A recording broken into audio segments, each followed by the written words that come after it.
જેમ કે ઉદાહરણના રૂપમાં બે વૈષ્ણવ એકબીજાને એકદમ મનમેળ છે, આત્મીય સ્વજનની જેવો વ્યવહાર છે. એમને એમ થાય કે ઠાકોરજી આપણે બે ભેગા પધરાવીએ અને ઉત્સવ કરીએ. આપો સિદ્ધાંત નથી. અત્યંત નિકટ છે, જેને આપણે અત્યંત આત્મીય માનીએ છીએ, એ કદાચ ભેગા પધરાવે તો આપો સિદ્ધાંત તો નથી. અને કદાચ એની દ્રવ્યોમાં પણ એમ કે બેયનું અલગ અલગ સામગ્રી પણ બે આપી દે, ચાલો તો તત્સિદ્ધિ તનુવિત્યામાં કંઈ બાદ આવશો કે ભાઈ સામગ્રીમાં પણ એ પોતાની સામગ્રી આપે, અડધો અડધો ખર્ચો આપી દે તો પણ કંઈ વાંધો નથી. પણ 2 ના 20 થશે એ ગતિ તો એમ બીજો કે હું આત્મીય નથી, ત્રીજો વ્યક્તિ એમ કહે છે કે હું આત્મીય નહીં, તમે 2 જણા મનોરથ કરો તો મને જોઈન કરો, હું તમારો આત્મીય તો છું. આપણે ના પાડે તો એની સાથે વાંધો પડે કે તમે આત્મીય, એટલા બધા આત્મીય નથી એમ કેમ કહેવું તો કંઈક પાછું એને તકલીફ થાય. એમ કે 2 જણા તમે કરો મનોરથ તો ત્રીજો મને સામેલ કરો, ત્રીજો નહીં જાગે એની કોઈ ખાતરી છે? જાગ. ઘણા કે નહીં અમે પરિવાર છે, અમારા ભાઈઓ છે એટલે અમે આમ કરીએ છીએ. ભાઈઓ છે તો ભાઈઓને કેટલા પ્રકાર હોય? ફઈનો દીકરો છે, કોઈ માસીનો દીકરો છે, કોઈ મામાનો દીકરો છે. એ કે અમે ભાઈ જ કહેવાય ને, મામાના દીકરા છે, ફઈના દીકરા છે. તો એક વસ્તુ આપણે શરૂ કરશું ત્યારે આપણે આ ચેક કરવું પડશે કે આનો વિસ્તાર કેટલો થશે. એના કરતાં એવી ગતિ ન કરીએ અને જેવી સેવા આપણાથી બને એવી સેવા આપણે પોતે કરીએ, ના કાંઈક આવું ના કરીએ. કદાચ કરીએ તો પ્રદર્શન ના કરીએ કે બહુ એનો વિસ્તાર એટલો બધો લોકોને પછી કહેતા ફરીએ. ક્યાંક તો સાવચેતી રાખવી પડશે, નહીં તો 2 ના 20 થશે, 20 ના 200 થાય. આમાં કાંઈ પછી અપસિદ્ધાંત કેટલો ઝડપથી ફેલાય. સિદ્ધાંત ફેલાવો, સિદ્ધાંતનો પ્રચાર કરવો. આ 10 વર્ષથી હું અહીં આવું છું, 10 વર્ષમાં મને 5% કદાચ સફળ થયો હું તો એ મહાપ્રભુજીની કૃપા કે 5% આપણે સિદ્ધાંત સમજાવી શકાય એવું મને લાગે છે. 5% જો 95% હજી એમને પરિસ્થિતિ ઊભી જ છે.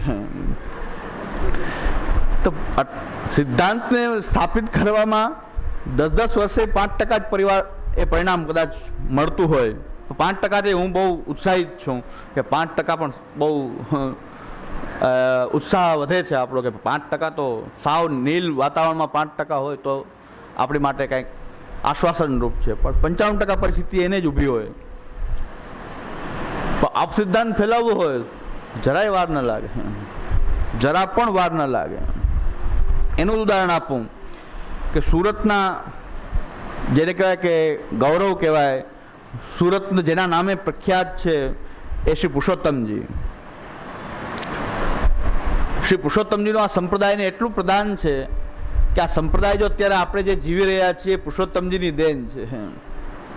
પુરુષોત્તમજી જો પ્રકટ ન થયા હોય તો એ વખતે સંપ્રદાય પૂરો થઈ ગયો હતો. કોઈ ગ્રંથો મળતા નહોતા, મહાપ્રજા સિદ્ધાંતનું કોઈને કંઈ ભાન નહોતી. એ સમયે શ્રી પુરુષોત્તમજીએ સંપ્રદાયનું પુનરુત્થાન કર્યું. એવા આચાર્ય અનેક ગ્રંથો, અનેક ટીકાઓ, અનેક વ્યાખ્યાઓ લખીને સંપ્રદાયને ફરીથી એ જાગૃત કર્યો, ફરીથી પુનઃસ્થાપન કર્યું. તો પુનઃસ્થાપન કર્યું એ પુરુષોત્તમજી. અને સુરતમાં આવી ત્યારે પુરુષોત્તમજીની સ્મૃતિ એ વારંવાર આપણા હૃદયમાં આવે કે આવા આચાર્ય આ ભૂમિ ઉપર બિરાજ્યા અને આ ભૂમિ ઉપર બિરાજીને એમણે સંપ્રદાયનું પુનરુત્થાન કર્યું.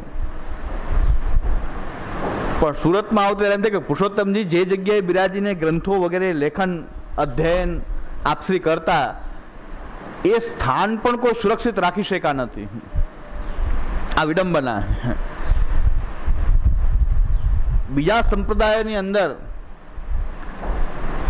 આવા એમના જે વિદ્વાન કે આચાર્યો કે જે થયા છે, કેવા મોટા મોટા મ્યુઝિયમો એમના એક એક વસ્તુઓને સાચવવામાં આવે છે. એમના જીવનની એક એક વસ્તુ, એની કાગળ, ગાંધીજીને જોઈ લો, ચાલો, ગાંધીજીના ચશ્મા, ગાંધીજીને બેસવાની ગાદી, એનો રેટિયો, એના ચપ્પલ, એની લાકડી, એને મ્યુઝિયમની અંદર સાચવીને રાખવામાં લોકોએ જોયું કે આ ગાંધીજીના આટલા એટલી વસ્તુ એમના.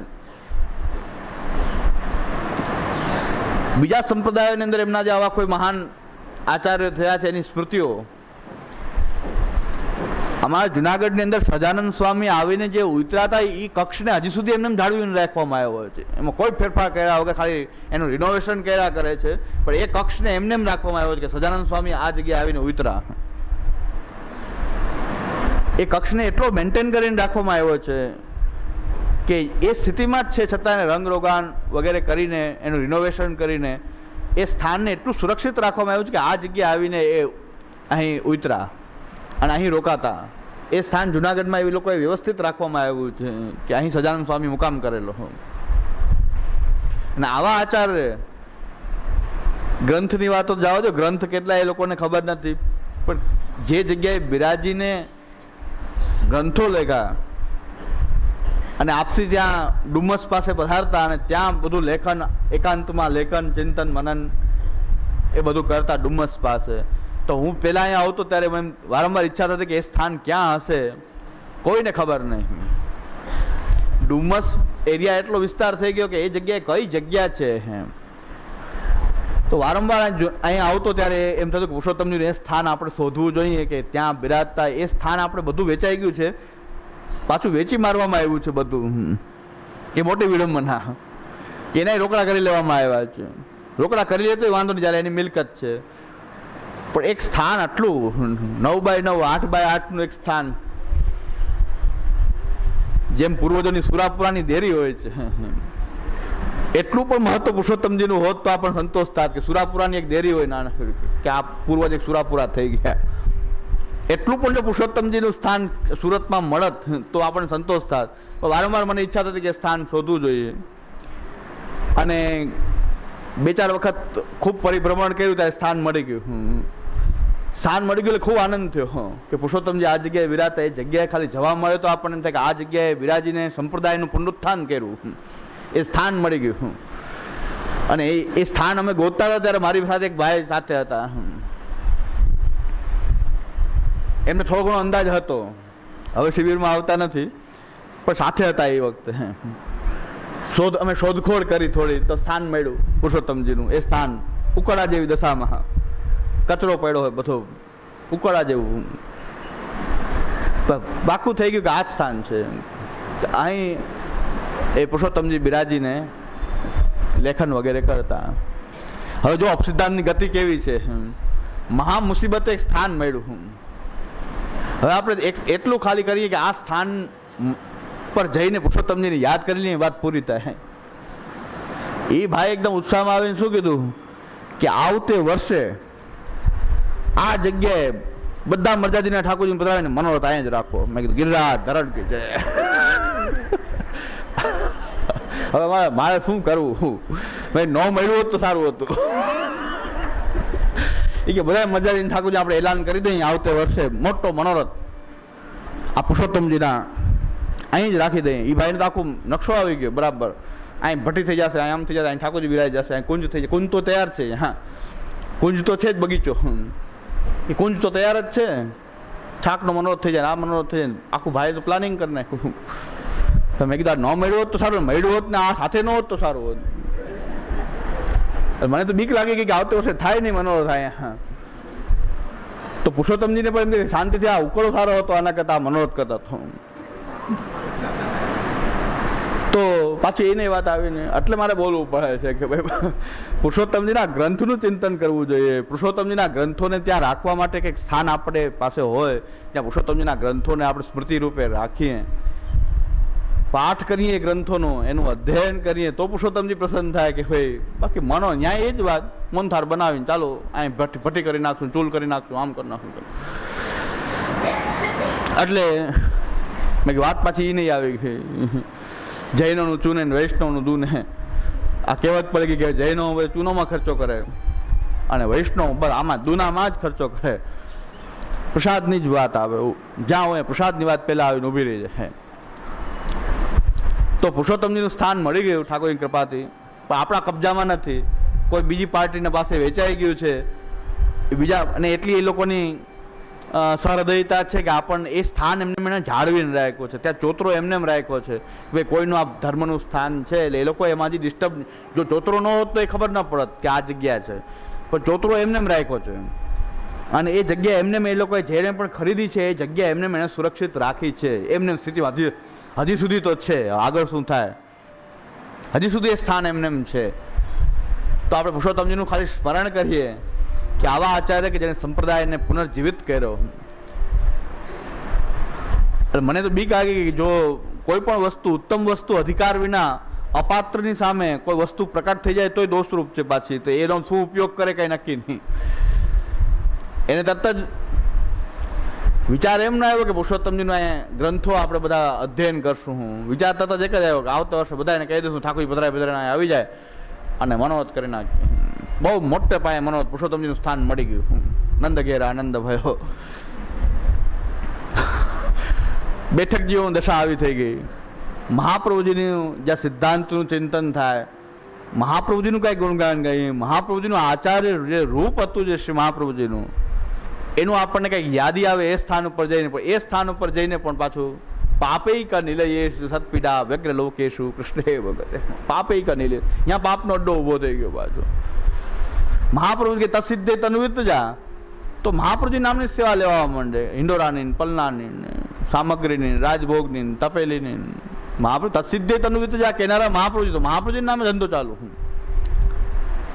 તો મહાપ્રભુજીના નામે ધંધો મહાપ્રભુજીની બેઠકજીમાં જ પાછો થાય. 60 રૂપિયા પાતર પ્રસાદ વિક્રય. તો મહાપ્રભુજીના સ્થાનનો ઉપયોગ પણ આવો જ થઈ ગયો કે મહાપ્રભુજીના બેઠકજી પ્રકટ થયા તો બેઠકજીનો ઉપયોગ આપણે શું કર્યો? એ જ અપસિદ્ધાંતને ફેલાવવા માટે શ્રી મહાપ્રભુજીના સ્થાનનો ઉપયોગ કર્યો. ત્યાં એ જ વાત પ્રસાદ, બસ પ્રસાદનો વિક્રય, ભગવત સેવાનું પ્રદર્શન. તો જ્યાં જોઈએ ત્યાં આપણે દોષો આપણા ઊભા જ છે એમને. એટલે બોલવું પડે છે કે આ બધું આનાથી બચવું આવશ્યક છે. એટલા માટે આપણે કે આ વાતાવરણ આવું કલુષિત છે, પ્રદૂષિત છે, અને આગળ પાછું ક્યાંક એમાં કોઈ આહુતિ ન અપાઈ જાય વધારે આપણાથી, ક્યાંક એને પ્રોત્સાહન ન મળી જાય. અને ભગવત કૃપાથી એ પુરુષોત્તમજીના સ્થાનમાં કંઈ મનોરથ થઈ શક્યા નથી. સારું છે, નહીં તો આપણે સોયધું બતાવ્યું એ આમાં આપણી આહુતિ થઈ ગઈ કે આપણે આ લોકોને બતાવ્યું કે આ સ્થાન છે, કરો અહીંયા મનોરથ.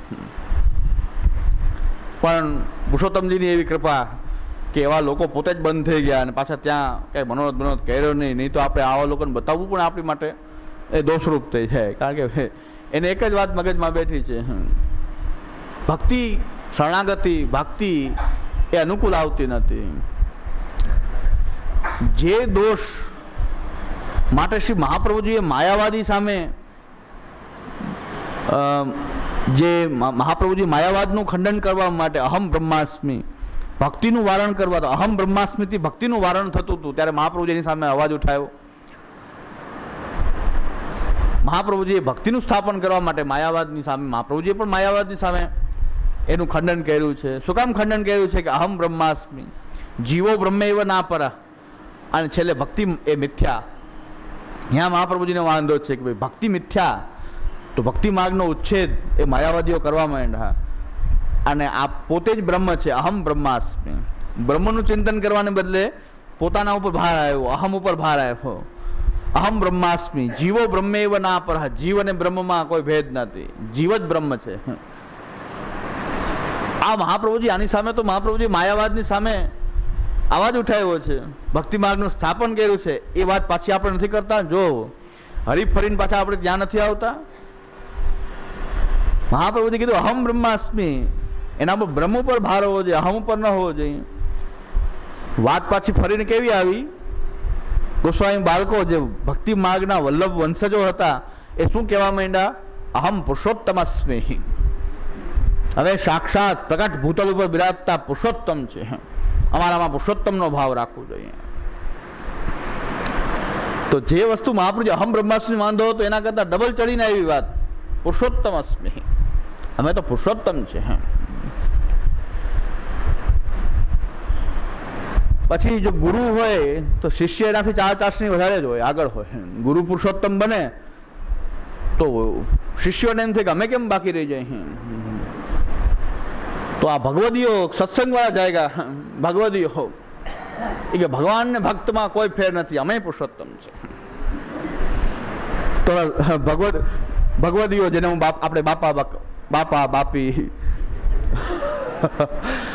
તો એ બાપાઓને એમ થયું કે બાળકો એકલા પુરુષોત્તમ થઈને લાભ લે, આપણને કંઈક પ્રાપ્ત થવું જોઈએ. હમ બ્રહ્માસ્મિ સિદ્ધાંત બધા માટે છે. તમારે પુરુષોત્તમ, તમે પુરુષોત્તમ, અમે પુરુષોત્તમ. તો એ પાછા એમ કે ભગવાન હરિગુરુ વૈષ્ણવ સરખા લેખો, ભિન્ન ભાવ હૃદય ન દેખો, દાસ પણ ત્રણેયનું ગ્રહે જો. આગળ ન બોલાય કે તન મન ધન વિવેક શું છે, એ કે નહીં, દાસ પણ ત્રણેયનું ગ્રહે જો. અહમ ભક્ત પરાધીનો ય સ્વતંત્ર ઇવ દ્વિજા, સાધુવીર ગ્રસ્ત હૃદયો ભક્તિ ભક્ત જનપ્રિયા. ભગવાન તો કહે છે હું ભક્તને વશ છું. અહમ ભક્ત પરાધીનો. ભક્તની મહિમા બહુ મોટી છે કે અહમ ભક્ત પરાધીનો. ભગવાન એમ કહે છે કે મારો અપરાધ હું સહન કરી શકું, ભક્તનો નહીં સહન કરી શકું.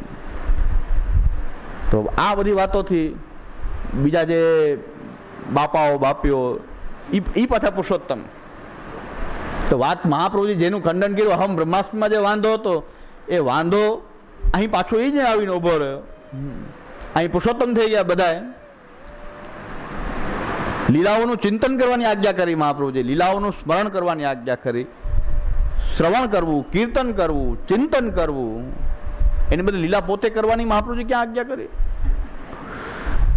શ્રવણ કીર્તન સ્મરણ નથી કરવું, લીલા પોતે કરે.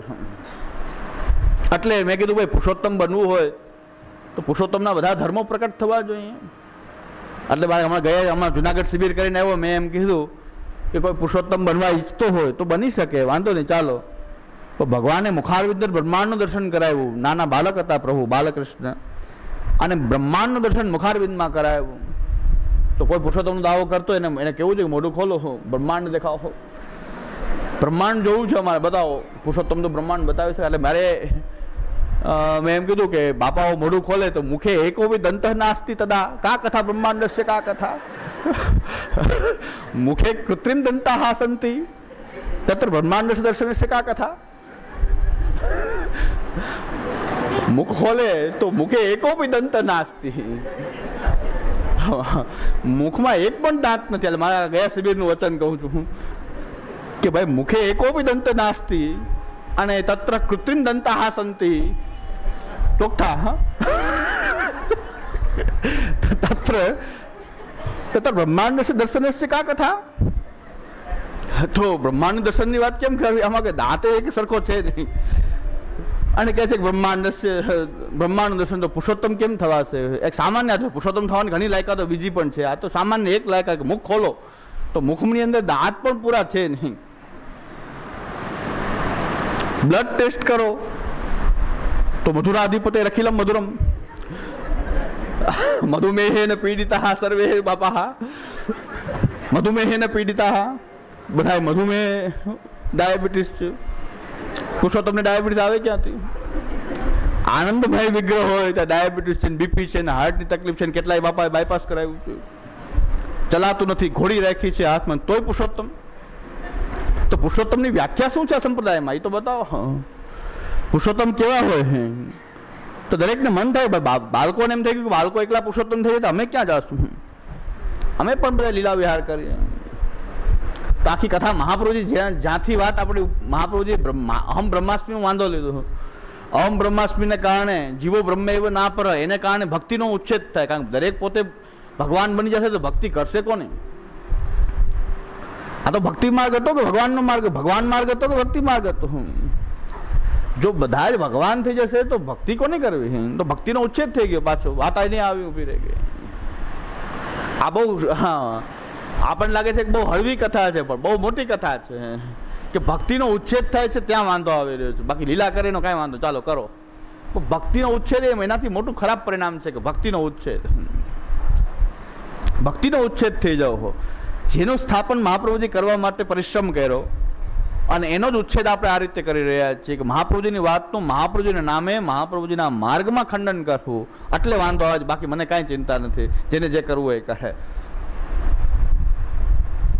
પણ આપણે બધાએ એ દ્રષ્ટિથી વિચાર કરી કે મહાપ્રભુજીનો પરિશ્રમ જે છે, ભક્તિ માર્ગના સ્થાપનનો પરિશ્રમ છે, આ બધી વાતોથી મહાપ્રભુજીના આ પરિશ્રમનું ઉપર પાણી ફરી રહ્યું છે. એનો તો વિચાર કરો કે ખુલ્લા ચરણથી 11 વર્ષની અવસ્થાથી ખુલ્લા ચરણથી આ ભારત વર્ષનું પરિભ્રમણ જેને કર્યું ભક્તિ માર્ગના સ્થાપન માટે, માયાવાદીઓ સાથે શાસ્ત્રાર્થ કર્યો, ભોજન કર વિશ્રામ છિનકલે નિજ મંડલી બુલાહી, એ અવિરત અથાગ પ્રયત્ન કરીને દૈવી જીવો ભ્રમિત ન થાય એ શ્રી મહાપ્રભુજીએ અવિરત પ્રયાસ કર્યો છે દૈવોદ્ધાર પ્રયત્નાત્મા રૂપે. એટલે જ્યારે આપણે અપસિદ્ધાંતની વાત કરતા હોઈએ છીએ ત્યારે મહાપ્રભુજીનો પરિશ્રમ જે છે એ આપણી નજર સમક્ષ હોવો જોઈએ. આપણું હૃદય એ બળવું જોઈએ. આપણા ઘરની અંદર કોઈ તોફાન કરતું હોય, આપણા ઘરની અંદર કોઈ અવ્યવસ્થા ઉત્પન્ન કરતું હોય તો આપણે તરત દુઃખી થઈએ છીએ. એવા સંપ્રદાય આપણું ઘર છે. જે સંપ્રદાયમાં આપણે નિવાસ કરીએ છીએ એ સંપ્રદાયની અંદર કોઈ અવ્યવસ્થા ઉત્પન્ન કરતું હોય જેનાથી શ્રી મહાપ્રભુજીના એ સ્વરૂપને, ભક્તિ માર્ગના સ્વરૂપને હાનિ પહોંચતી હોય તો આપણે બીજું કંઈ ન કરી શકીએ. જીવ ખાલી પ્રયત્ન કરી શકે. જો પેલા સમજી લ્યો કે આપણા કરવાથી શું થાય છે, ભગવદ ઈચ્છા આવી છે, આ બધી વાત તો થઈ ગઈ છે પહેલા. ભગવદ ઈચ્છા, હવે ભગવદ ઈચ્છા કઈ જગ્યાએ ક્યારે? પણ મહાપ્રભુજી કહે છે કે પ્રયત્ન પર્યંતમ તું જીવકૃતિ સાધ્ય. જીવ ભગવદ ઈચ્છા માને એમાં કઈ વાંધો નથી, પણ ભગવાને એને પ્રયત્ન કરવાનું સામર્થ્ય આપેલું છે, એનો પૂરેપૂરો ઉપયોગ કરવો જોઈએ. બાકી ફળમાં ભગવદ ઈચ્છા નિશ્ચિત છે કે એનાથી શું પરિણામ આવશે. પ્રયત્ન પર્યંત એ જીવકૃતિ સાધ્ય છે. તો પ્રયત્ન પર્યંત આપણે પૂરેપૂરો પ્રયત્ન કરીને પછી એનું પરિણામ સારું આવે ખરાબ આવે ત્યાં ભગવદ ઈચ્છાનો ઉપયોગ. આપણે પહેલેથી જ ભગવદ ઈચ્છા માનીને બેસી જવું એવો ભગવદ ઈચ્છાનો અર્થ ક્યાંય ઉત્પન્ન થતો નથી. પાછો આપણો વિવેક છે અવિવેકમાં પરિણમે છે. વિવેક અસ્તુ હરિ સર્વમ નિજેચ્છાતઃ કરીષ્યતિ. ધૈર્યને આશ્રય એ ટોપિક છોડીને ખાલી વિવેકને પાછું હું ચિંતન કરવા માંગુ છું કે વિવેકની અંદર નિજેચ્છાતઃ કરીષ્યતિ મહાપ્રભુજીએ આજ્ઞા કરી છે. પણ સાથે સાથે એમને કોઈ પ્રયત્ન ન કરવો અને ભગવદ ઈચ્છાથી બધું થઈ જશે એવો પણ નિજેચ્છાનો અર્થ નથી. જે થવાનું હશે એ ભગવદ ઈચ્છાથી એ જ થવાનું છે. પણ એ જ્યાં સુધી આપણી સામે પ્રયત્ન પ્રભુએ આપણી સામે મૂકવો છે કે એ આપણે કરવું જોઈએ. પ્રયત્ન પર્યંતમ તું જીવકૃતિ સાધ્ય. પ્રયત્ન સુધી જીવની તાકાત છે કે એને પ્રયત્ન કરવો જોઈએ. તો આપણે પ્રયત્ન કરવો જોઈએ કે અપસિદ્ધાંત દેખાય છે, ભગવાને વાણી આપી છે તો એના અપસિદ્ધાંતને બોલવો જોઈએ. અપસિદ્ધાંત શું છે એનાથી લોકોને ચેતવવા જોઈએ. કોઈ નિર્દોષ આની અંદર આવી ન જાય. આ અપસિદ્ધાંતની અંદર કોઈ નિર્દોષ ભક્તિભાવવાળા અજ્ઞાની પણ શ્રદ્ધાળુ હોય પણ અજ્ઞાની હોય એ કોઈ આમાં ગ્રસિત ન થાય. કારણ કે જે કોઈ પણ આપણા પુષ્ટિમાર્ગી વૈષ્ણવ છે, ભાઈ છે, બહેન છે, એ આપણા જ પરિવારના કોઈ અંગ જ છે. એનો કોઈ દુરુપયોગ ન થાય એને એ આપણે કાળજી લેવી જોઈએ. એ ન્યાય આપણે આ બધી વાતોની ચર્ચા કરતા હોઈએ છીએ. અને આ બધી ચર્ચા જો આપણે બધા પુષ્ટિમાર્ગીઓ એકત્ર થઈએ ત્યારે ન કરીએ તો ક્યારે કરીએ? કોની વચ્ચે કરવી આ ચર્ચા? આપણા સંપ્રદાયના પ્રશ્નો ક્યાં ચર્ચા કરવી, કઈ જગ્યાએ ચર્ચા કરવી? છતાં પણ કોઈને દુઃખ થતું હોય તો એટલે મારે કહેવાનું એ હતું કે દુઃખ થાય તો મારાથી દુઃખ થાય તો મારા સાથે ન બોલો, કાંઈ વાંધો નહીં. પ્રવચનમાં ના હો તો કાંઈ વાંધો નહીં. પણ મહાપ્રભુજીના સિદ્ધાંતમાં અભાવ લાવીને ક્યાંક અપસિદ્ધાંતનો માર્ગ પાછો ગ્રહણ કરતા નહીં. મારાથી વાંધો હોય તો કાંઈ નહીં, મારી સાથે તમારો વ્યવહાર ન રાખો, પણ મહાપ્રભુજીના સિદ્ધાંતથી દૂર ન જતા ક્યારેય તો અકલ્યાણ થઈ જશે પાછું. બાકી કોઈ આપણાથી સંબંધ ન રાખે તો કંઈ ચિંતાની વાત નથી. કે સંપ્રદાયમાં કાંઈ એક જ વ્યક્તિ નથી, ઘણા હોઈ શકે. આપણે સંપ્રદાય અને શ્રી મહાપ્રભુજીથી કામ છે, વ્યક્તિથી બહુ મહત્વ નથી. પણ છતાં અપસિદ્ધાંતનો માર્ગ એ આપણે ગ્રસિત એ ક્યારે અપનાવવો નહીં, એમાં ગ્રસિત થવું નહીં. તો નિજેચ્છાતઃ કરીષ્યતિ એનો અર્થ શું કરો? બધું એની ઈચ્છાથી થાય છે તો પ્રયત્ન પણ નહીં કરવો. તો મહાપ્રભુ કહે છે એ રીતે આને લેવાની જરૂર નથી. તો અહીંયા આપણે આગે આપ્યું છે વિવેકની અંદર કે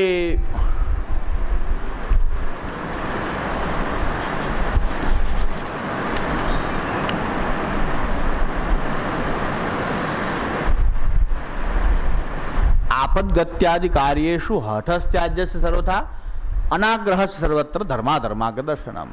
આનું ખાસ ચિંતન આવશ્યક છે